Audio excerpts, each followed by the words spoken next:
नमस्कार दोस्तों। आज एक नए विषय पे को लेकर आपके सामने प्रस्तुत हुआ हूँ। दोस्तों, आज का विषय मेरा प्राइमरी स्कूल और हमारे जो सरकारी अस्पताल है। दोस्तों, जो मैं कई सालों से देखा भी है और आसपास भी मैं रामनगर टंकी नीचे रहा, वहाँ भी 2 स्कूल रहे हैं सरकारी प्राथमिक विद्यालय। हाल ये है दोस्तों कि मास्टर 5, बच्चे 8 और मिड डे का भोजन भी चल रहा। मैं सारे प्राइमरी स्कूलों या प्राथमिक विद्यालयों की बात तो नहीं कर रहा भाई, लेकिन 80 से 90% स्कूलों में यही हाल है। ना कोई करने वाला है, पढ़ाने वाला बच्चों को।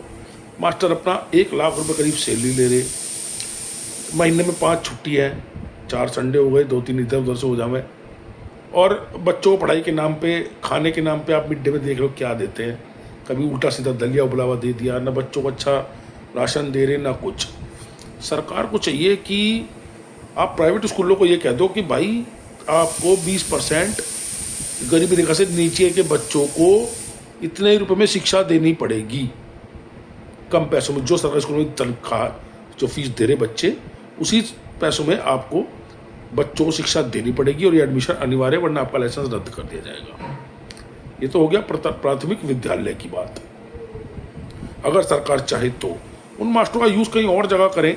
अगर उनके पास एजुकेशन है, पढ़े लिखे मास्टर हैं वो, तो 1 लाख रुपए की सैलरी सरकार उनको दे रही है, तो कोई अच्छी जगह उनको यूज़ करे। दूसरा बात करते हैं सरकारी अस्पताल। अब ज़्यादातर सरकारी अस्पताल के डॉक्टर क्या करते हैं, अगर आप गए वहाँ पे तो आपको दवाई लिख के दे दी, और एक उन्हीं का एक चेला चपाटा है, खुद बताए भाई मैं 5 बजे के बाद ना अपने घर पे देखता हूँ, या फलानी दुकान पे देखता हूँ, या मेरा वहाँ पे क्लिनिक है।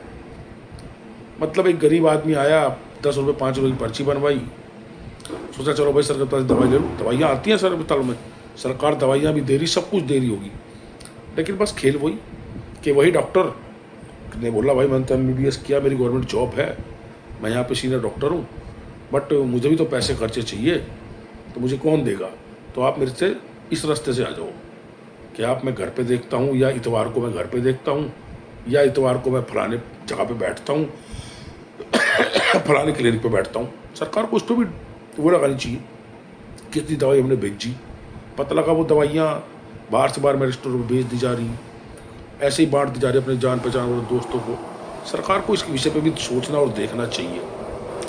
मैं सारे सरकारी अस्पतालों की या सारे प्राथमिक विद्यालयों की बात बिल्कुल भी नहीं कर रहा, लेकिन आप खुद देखिए ना कि इतना बुरा हाल कि प्राइमरी स्कूलों की आज शिक्षा खत्म हो गई।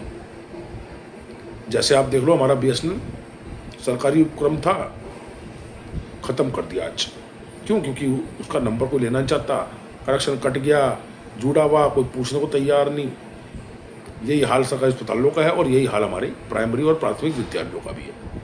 तो सरकार को चाहिए कि आपने 5-5, 6-6 मास्टर रख के उन्हें 5-6 लाख रुपये तनख्वाह दे रहे, और मिड डे का राशन आ रहा, वो अलग से वो लोग अपना इधर उधर बेच दे रहे, अच्छी चीज़ बच्चों को मिल ही नहीं रही।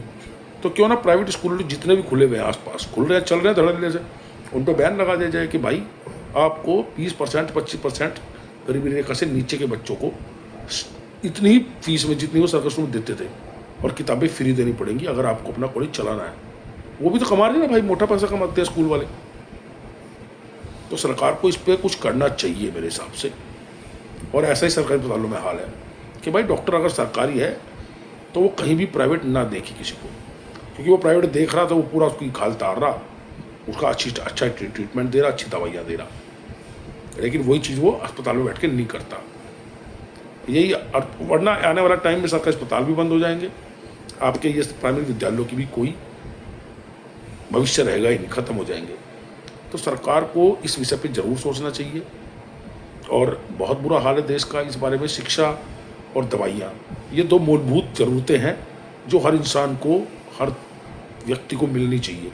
और इन 2 सुविधाएं सरकार अगर पैसा दे भी रही है, तो सरकार के बीच के लोग का तंत्र वो पैसों को खा ले रहा। सरकार को चाहिए कि उस तंत्र को संभाले, और पैसा जो ऊपर से अगर 100 रुपये भेज रहे तो नीचे भी 100 ही आने चाहिए। बहुत ख़राब हो रहा सर, इस चीज़ पे हमारी सरकार को ध्यान देना चाहिए।